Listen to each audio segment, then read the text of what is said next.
Well, thank you very much. It's a great pleasure to be here today, and it's a great honor to be in such a good company as we are. Can you hear me? Is it too loud? I think it's a little too loud. I don't know if any of you know Vandkunsten, but we are a relatively small Danish office, and we are more pragmatic than Kieran Timberlake. I think we haven't the opportunity of having a complete research department by ourselves at all, and we're definitely not in a position to set up conditions for our clients. But we are going ahead, and we are introducing new principles from time to time. And normally we see ourselves as deliverers of cheap luxury, or should I say inexpensive facility of social, of informal communities and social getting together. And like in this first project, which has nothing to do with the subject of today, which is democracy, or the democratic potential in resource-saving architecture, I would just like to show you this as a teaser and as a signature of Vandkunsten, because here we have what we very often do all the time. We make low budget, low energy, low everything buildings, and this is a social housing block. Ordinary, it could be placed anywhere in any suburbia, but look what is beneath this block. It's standing on pillars on the water in the southern harbor of Copenhagen, and it's a tremendous quality to live in these buildings, and it has been built as for the budget of social housing in Copenhagen, and this could only be done because this site was provided by the municipality. It was their plan to fill up the whole area with gravel, but we asked them to please don't fill this. Could we please use the budget for pile foundation for a new for buildings standing in the water, and we have the parking facilities below, and then we have ordinary housing, very, very primitive, very cheap housing blocks on top of it, like this, and you enter it like through this series of Shinto red gates, which also give access to fire engines, and then you have the situation that you can actually walk from your apartments and ride down the normal access stairs and with a towel and jump into the water and take a swim and go back to your apartment and have a nice day. And this gathers people beneath the buildings with common kitchens, outdoor kitchens, and you can have your boats and kayaks there. And you have, at the end of the whole scheme, you have a community house which you can use for parties. And this is a typical Vandkunsten strategy to give priority to the social community and to facilities which supports getting together. And it also gives a lot to the surrounding neighborhoods. They come and use this facility from all over the quarter. And I think if this has been picked by the curator last year to a great exhibition in Paris with the name of the same as today, Sustainable by Design. And we didn't know what was really the sustainable about it, but I think in terms of sustainability, we could see this as a social stability or social sustainability because it adds so much quality that it also remains the same value for a very long time, and it remains an attraction, and it gives some value to the rest of the area. And now I will take you back to 1972 to tell you about the original dream of Vandkunsten. The original dream was inspired by the structuralist movement from the 60s, and it was a dream of a soft urbanity, an organic or urban growth in the open green field provided by the people who lived there themselves, an autonomous city as a reaction against the mass housing provided by institutional capital, and also a reaction against the suburban sprawl, where if you want individualism, you also had to dismiss the community. And I think what they were really dreaming of, and I was a little boy at that time, so I have no part in this, but they were really dreaming of a welfare favela, an urban growth like a favela, but of course without crime and teenage pregnancy, but a participative building culture. And it's very hard to realize that dream, but they actually got the chance, and of course it was the intention to have the participation from the future occupants, and they were sitting all around the table, and who do you think won this little game? I think the architects were completely dominating, but it has surely been a nice process, but it ended up with a very structured courtyards with each a community house. Either you lived in a courtyard or you lived in a street, but no matter what, you had a community house, and an urban hierarchy, very well organized, and all the randomness was composed. Here you see the courtyard as a model. It's made with basic modules and additions in different kinds. And of course the community house, which were very important, and the dream was that all the families were eating there together every night. And here's the actual exterior from that time, the streets, and here we have an interior which is there's just as much weight on community like in the urban spaces. The big open kitchen and the balcony floor with all the rooms, everything tied together in a big room. But look here what this drawing is about. I think my partner made this drawing, and it has inspired me very much through all the years. This is about dynamic architecture. This is about architecture as a process, architecture which develops slowly according to the occupant's needs. But see what happened 30 years later, 35 years later. Absolutely nothing had changed. This is not a dynamic scheme. It's completely static, and it is so for two reasons. And the one reason is that this was soon recognized as good architecture. Vandkunsten had a leading position in the low dense movement, and this became a cultural object that you could not touch, you could not alter it.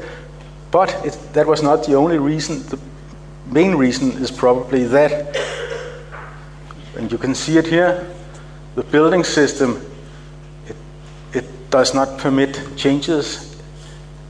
There's concrete inside, and this is what we have inside almost all our buildings, although they perform great images of dynamic principles. They cannot be altered. They are static objects because of the building principle, and the building principle, which has an almost monopolist status in Denmark, is precast concrete. It's for very good reason.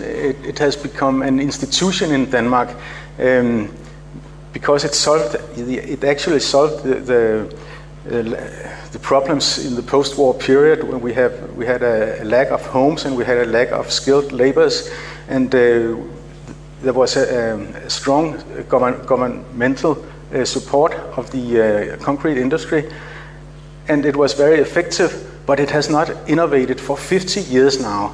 And we had a client which would force us to use precast concrete with sandwich elements, like from Germany, Plattenbau, and we said okay, but then we would like to have democracy inside of that.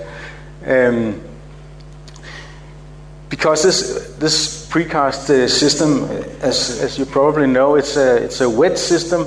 When you have cast the joints together, you can never take them apart again. It will end up as demolition waste and landfill if we are lucky. So we made the agreement with the client to share the design between the occupants and the architects.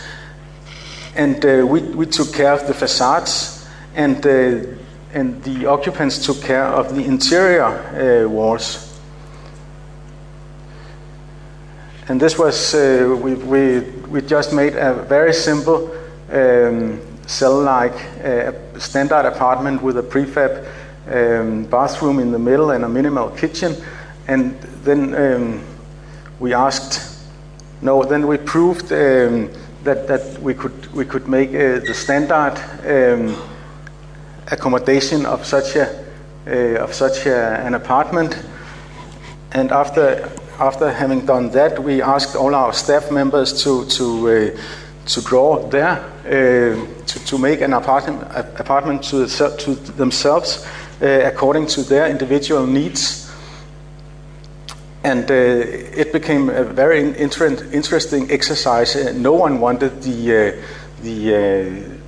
standard accommodation, of course.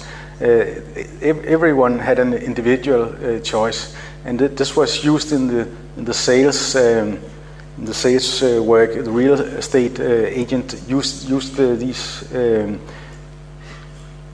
these designs for inspiring the customers. And this is the sales image. And as architects, we took care of the facades, and we spent all our time and all the budget. Instead of making the apartment interiors, we made only the external walls.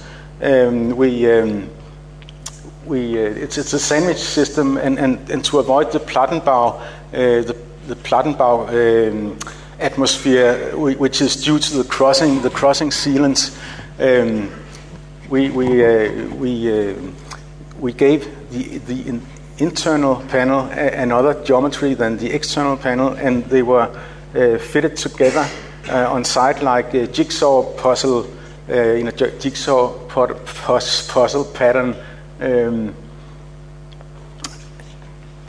So you could not see that this is actually a very primitive building. Also, we detailed the corners of the elements very elaborately. And at last we made some extremely low-budget balconies, and even the company who delivered it said they could not make it any cheaper. This was the cheapest balcony you could ever make. It was a kind of IKEA-like system, and it was mounted on the side at the very last. And what is sustainable about this, you could ask. The building system is definitely not sustainable, but the very fact that the occupants can decide the interior themselves, make it adaptable to different kind of not different kind of functions, but different kind of use and different family patterns, etc. And now I'm going to repeat a little what Stephen said before. I'm sorry, in a less elegant way probably, but why is it so important that buildings are adaptable? It's because of the relation between process energy and operational energy. And process energy, that's what we also call embodied energy, and energy from mining and manufacturing and transportation and site operation and maintenance and refurbishment. And this is the gray line we have here. And you start with an investment, an energy capital, which is rather high. And then we have the operational energy here shown in different building code regimes or different insulation standards. And in Denmark we are about here. This is our line. After 50 years we have spent almost the same in operation as in operation energy as in process energy. And the tendency is very clear when we get to passive house standards. The process energy is much more important and a much more important factor than the operational energy. And we talk about in Denmark now about zero energy house. This means zero energy operational energy house. And then it starts to get absurd. We are hunting the last decimal of operational energy, but there's not a single word in the Danish building code about process energy, and it's we put brackets around it. We ignore it. It's as if it doesn't exist. It's very strange, but I think I know why. It's because the engineers cannot calculate with it. They are not come as far as Kieran Timberlake. They cannot make. They cannot offer LCA life cycle analysis. So that's why no one cares about this. Because when you put focus on process energy or embodied energy, it's necessary that you take care of the buildings of the lifetime of the building and its parts. And in doing that, you can use partly spatial strategies, which is such as general usability and flexibility, and functional convertibility, of course. And you can use technical strategies, which are such as reversible assembly principles, which has already been demonstrated by Stephen, design for deconstruction and disassembly. And in other words, what we see now is that we are getting a new necessity of saving the building capital, the building's energy capital, the embodied energy, and when we do that, we have to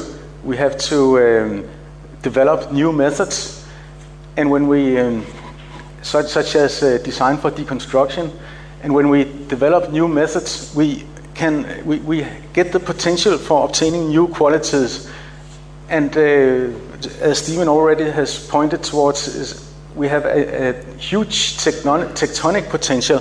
It's simply very interesting for an architect to get a new program, to get a new task. Now we are asked, how can you disassemble the building again?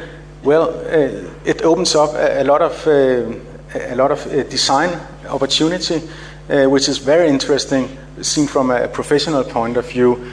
But the other potential that the new methods evokes is the potential for distributed design, to share the design with the users.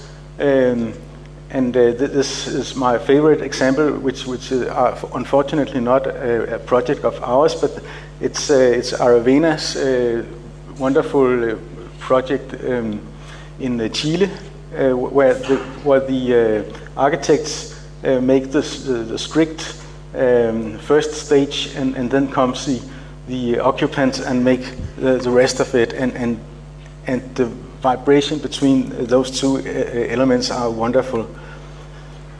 So we tried to employ all these strategies in a competition proposal 2 years ago, which we unfortunately didn't win, because if we had won, I would have in the wonderful position of having had a demonstration project, which I could show you. But now it's only the sketches. It's a residential project, but if it's really adaptable, it can of course be converted into something else like offices. And it's in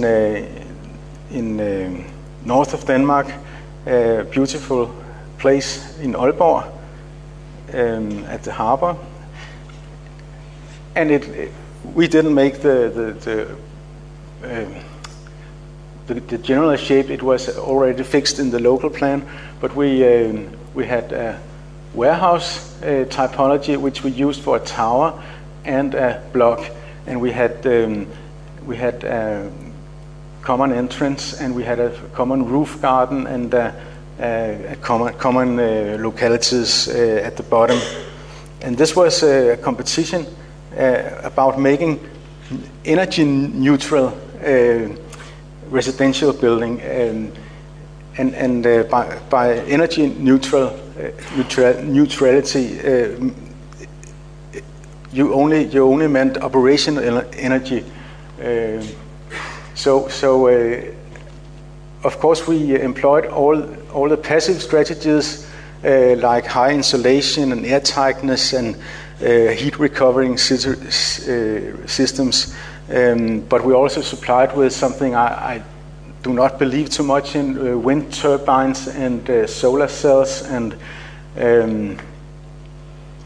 hydrogen storing, and we obtained energy neutrality in terms of operation energy, but we would do it better than that. So we would also employ adaptability strategies. This is how it looked in the section. So we made a convertible plan. It was a very generic warehouse-like structure with load-bearing facades and load-bearing shafts, vertical shafts, and access system in the middle like a spine, and this could be configured both according to the brief, which were rather traditional apartments, and it could be configured like an office domicile, and it could be mixed in a lot of ways. You could mix up residential and office functions, because the ceiling height was enough to facilitate office functions.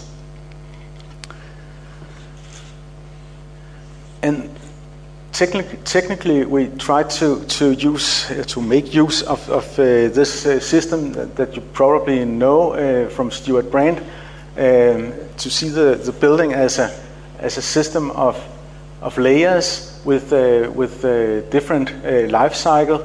You have the side layer, which is eternal, and you have the structural layer, which is the most permanent. And then you have the facade layer, or the skin, which is less permanent, and the services and the interior, the space plane, and the stuff layer is the most ephemeral of the building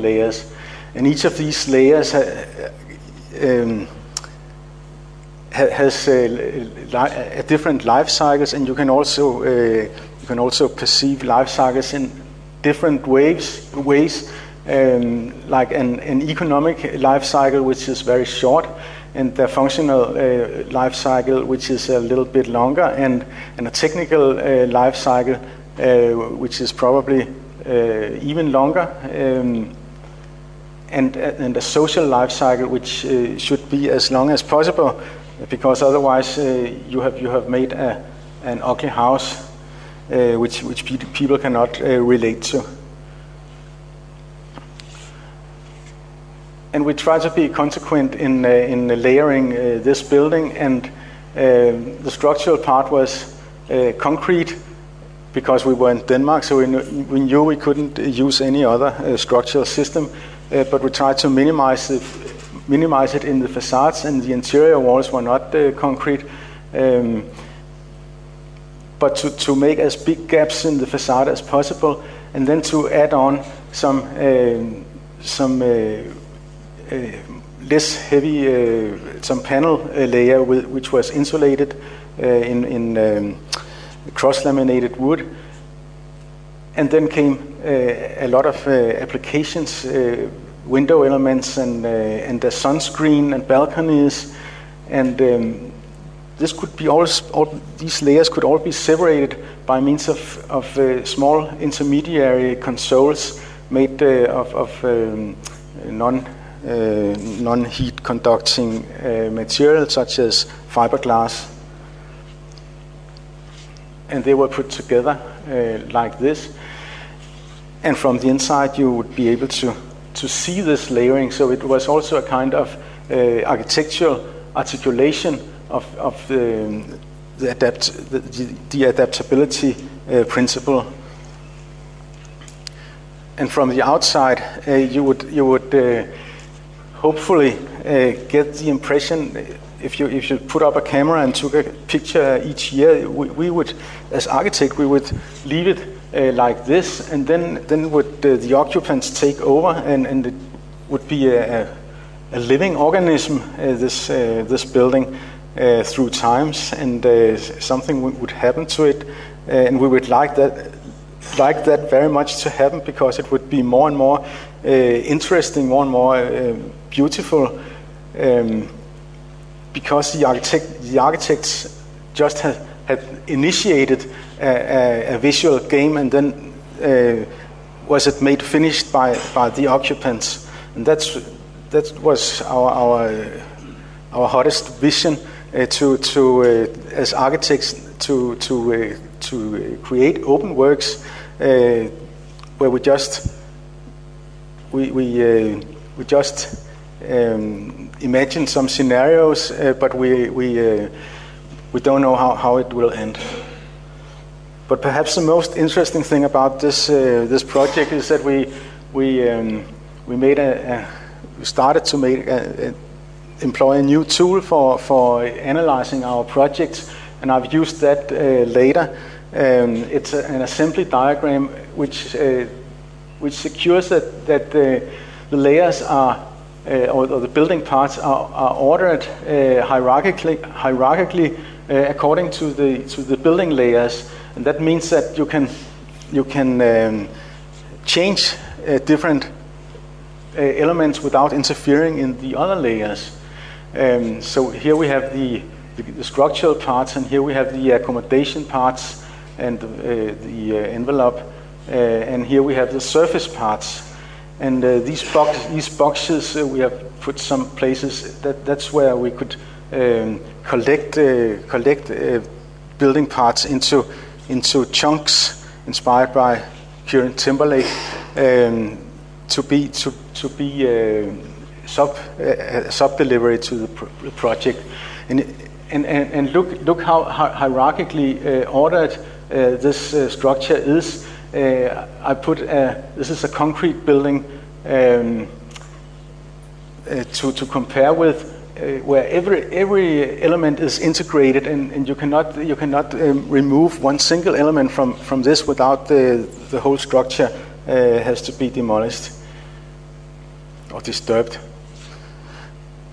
And the wonderful thing about this is that this disassembly hierarchy, it provides the infrastructure for both an industrialization, and I lent this from you, Stephen, this diagram, because it's the same hierarchical structure you need in order to structure your building process or to bid it out to sub-deliverers.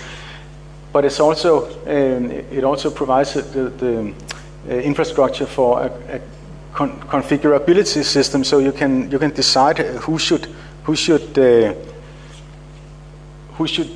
take decision of what during the process. And then I have some examples of industrialized building, because assembly and industrialization, the assembly principle and industrialization is very tightly connected, and we have made a couple of very big social housing schemes in order to get the budget to the absolute bottom. We have employed prefabrication, and here's one project which is delivered as a kit of parts, as a panel elements assembled on site, and they are rolling ahead on a truck together with these Italian prefabricated bathrooms, and they are delivered to this place where we are doing a whole lot of small courtyards with about 15 housing units in each. It's a beautiful place in north to Copenhagen, near to public transport. And here's how they are assembled. The facade cladding has been mounted from the factory, most of it. And here we see the section, and it's a building principle which looks like as if it was made for modular volumes to be assembled together, but it is really panel elements, and the assembly connections are here and there and there, and there's a lot of them, and you can see them from the outside. So here's a vertical cladding mounted from the factory, and if you look at the assembly part, there's a horizontal cladding, and this is actually an interesting detail, because it's the assembly itself, it's the building principle, the assembly principle itself, which are generating the architectural motives, and I think it's a really an interesting field to deal with more and more in the future. This is the assembly, or it's a hiding of the assembly, you could say, or an articulation of the assembly. But it actually generates the central motive in this housing scheme, that the boxes, which are not boxes, but they are sliding on an element with a larger scale, tying all the elements together. So this motive is generated from the building principle, and it's not. I'm not sure if it has not been an assembly principle that we would have chosen to make it exactly like this. We see it again here, and we have wonderful views to the open landscape outside. And here's to show that this concept provides housing units from 50 square meters to 150 square meters, and they have each their own entrance gate. A view from the interior because it was panel elements, we could increase the ceiling height. If it had been volume elements, the transportation measures would have prohibited that. Another look through the houses, and that's how it just crashes in the landscape, which is very beautiful. But here's another project, and that's based on modular volume elements from the same kind of factory. We rolled along to the side, and this has not been built yet. It's 240 housing units in Copenhagen. Very low budget. It's social housing, but it's especially low budget social housing. So this building typology consists of two elements with a basic element in the bottom, which includes all the necessary access system and all the installations, and it can be combined with generic volume elements in a lot of ways. But common to all these building housing types is that we also here employ spatial strategies, so that you can make a lot of different interiors from the same elements. They are only general usable big spaces or relatively big spaces in this. Here's some variations made from this plan, possible variations. And again, we have interesting assembly details in the facades. Here's a 2-story version of this housing scheme, and here's a 3-story version. And the facades can be configured. This is with cement, fiber cement plate boards, and this is with polycarbonate boards. So there's a configuration opportunity in this layer. And here again, everything is mounted from the factory, and only the connection line here. The elements are connected, and the S marks what is going the boards which are going to be mounted on the side. So it's very few. There's very little side operation in this project. And again, the articulation of this facade is deeply dependent on the assembly process, because this is firstly they have been fixed by a fixation.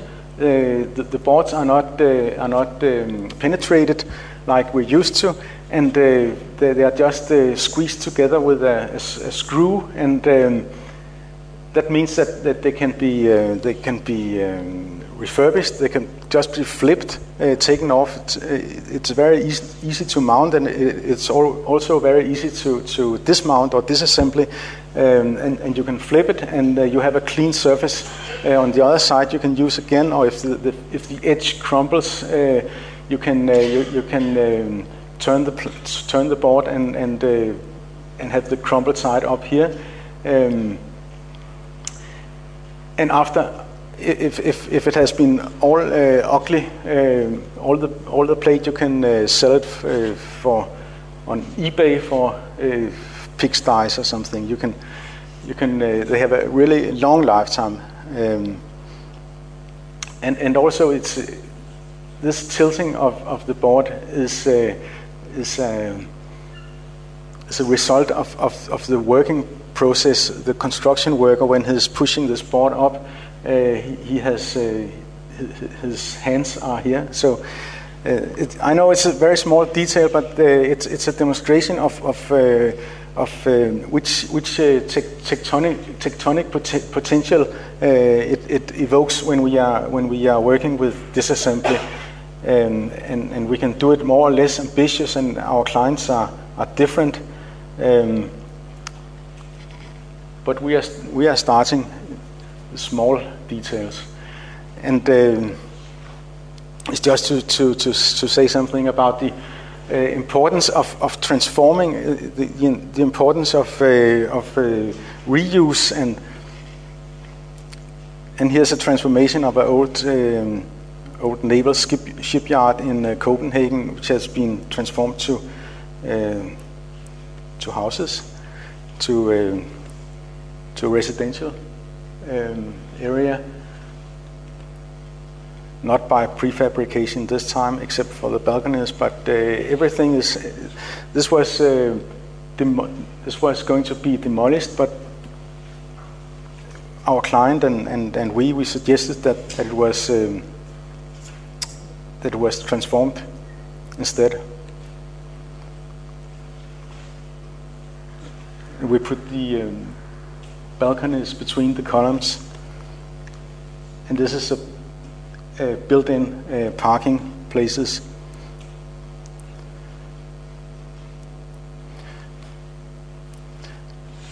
And here's an energy refurbishment from it's a community house in Horsens in the west of Denmark, where we just wrapped an existing machine factory into a new facade, and leaving or making it possible to actually see the old facade behind the new glasses, behind the new windows, and this double layer strategy is very interesting. It was not a cultural very important building, but it was it had a lot of energy capital, and it had a history, and the embodied energy and the history both are remaining in this with this strategy for energy refurbishment. And we try to use that same strategy a lot of places. You can feel, you can see the existing facade everywhere, so you're not in doubt that there's a layer for our time and there was a layer for the old time. And by removing the windows, the existing windows completely, and by making the new windows much larger in the size, you get more daylight, and you get also this double feeling from the inside. We even imposed that strategy to the Danish Parliament building, which is a very ugly building. We wrapped it in order to make a little happening, or to demonstrate to the politicians that we thought they should give some economic incentives to refurbish existing buildings. So we wrapped the Parliament. And this is just some pictures from a proposal we have just delivered. Again, it's just to say that we, by reusing materials, we can get into a state of material flow, which gives us new aesthetic qualities. Here we have